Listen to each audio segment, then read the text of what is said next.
Praise the Lord. இன்றைய வார்த்தை யாக்கோபு 1:12. சோதனையை சகிக்கிற மனுஷன் பாக்கியவான், அவன் உத்தமன் என்று விளங்கின பின்பு கர்த்தர் தம்மிடத்தில் அன்பு கூறுகிறவர்களுக்கு வாக்குத்தத்தம் பண்ணின ஜீவ கிரீடத்தை பெறுவான்.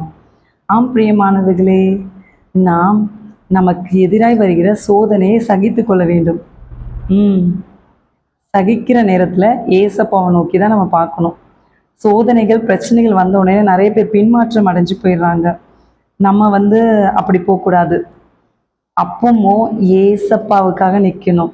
என் ஏசப்பா என் வாழ்க்கையில் நன்மை தான் செய்வாங்க, ஒரு நாள் எனக்கு தீமையை செய்ய மாட்டாங்க. யோசேப்போட வாழ்க்கையை பார்த்தீங்களா? அவரோட ஏசப்பா இருந்தாங்க. அவரோட சுற்றி இருக்கிற அந்த பிரதர்ஸ் அவங்களெல்லாம் பார்க்கலும் யோசேப்புக்கு தான் தரிசனங்கள்லாம் வந்துச்சு. அந்த தரிசனத்தை அவர் வெளியே சொல்லிட்டார். இந்த மாதிரி பிரதர்ஸு, அப்பா அம்மா எல்லாருமே என்னை வணங்குவீங்க, என்னை ஏசப்பா உயர்த்த போகிறாங்க, அந்த மாதிரி அந்த தரிசனத்தை வெளியே சொல்லிட்டார். இதனால் அண்ணனுங்க கோபம் அடைஞ்சு பொறாமல் கொள்கிறாங்க. சரியா? அதனால் ஒரு குழிக்குள்ளே தள்ளி போட்டுறாங்க. அப்போது ஏசப்பா யார் கூட இருக்காங்களோ அவங்க வாழ்க்கையில் தான் பெரிய பிரச்சனை வரும். கண்டிப்பாக பெரிய பிரச்சனை கொண்டு வருவான். இப்போது உங்கள் வாழ்க்கையில் ஏசப்பா பரலோகத்தை குறித்து ஒரு திட்டம், நீங்கள் ஒரு ஊழியக்காரனாக மாறணும், இல்லை ஊழியக்காரியாக மாறணும், இல்லை இந்த பகுதியில் நீங்கள் ஒரு ஜெபிக்கிற ஒரு விளக்காய் ஏசப்பா வச்சுருக்காங்க அப்படின்னா உங்கள் வாழ்க்கையில் பெரிய பிரச்சனை வரும்.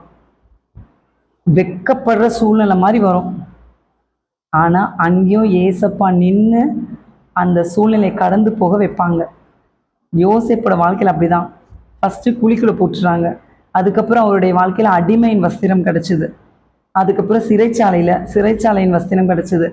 அதுக்கப்புறம் ராஜாவுக்கு அடுத்த லெவலில் இருக்கிற அந்த வஸ்திரத்தை, கனம் பொருந்திய அந்த மேன்மையான வஸ்திரத்தை ஏசப்பா கொடுத்தாங்க.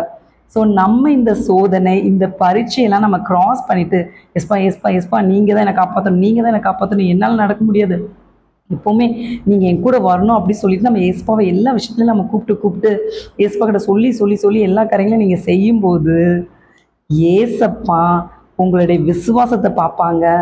அவர் மீது நீங்கள் எவ்வளோ அன்பு வச்சுருக்கீங்கன்னு பார்ப்பாங்க. கடைசியாக நீங்கள் தாங்க வாழ்க்கையில் ஜெயிப்பீங்க. இப்போ உங்கள் வாழ்க்கையில் சூழ்நிலைகள் தோல்வி போல் இருக்கா? கவலையே படாதீங்க. முழங்கால் யுத்தம் பண்ணுங்க. முழங்கால் போட்டு கையை வானத்துக்கு நேராக ஏறெடுத்து ஸ்தோத்திரம் ஸ்தோத்திரம் ஸ்தோத்திரம் ஸ்தோத்திரம். ஜெபிக்க முடியாது, சில நேரத்தில் கண்ணீராக வரும். என்ன பண்ணணும்? ஸ்தோத்திரம் ஸ்தோத்திரம் சொல்லுங்கள். உங்களுக்குள்ளே இருக்கிற பரிசுத்த ஆவியானவர் வாக்கு கடங்காத பெருமூச்சுகளோடு உங்களுக்காய் வேண்டுதல் செய்வார். உங்கள் ஜெபத்தை அவர் செய்வார். கர்த்தர் உங்களை ஆசீர்வதிப்பாராக. ஆமென்.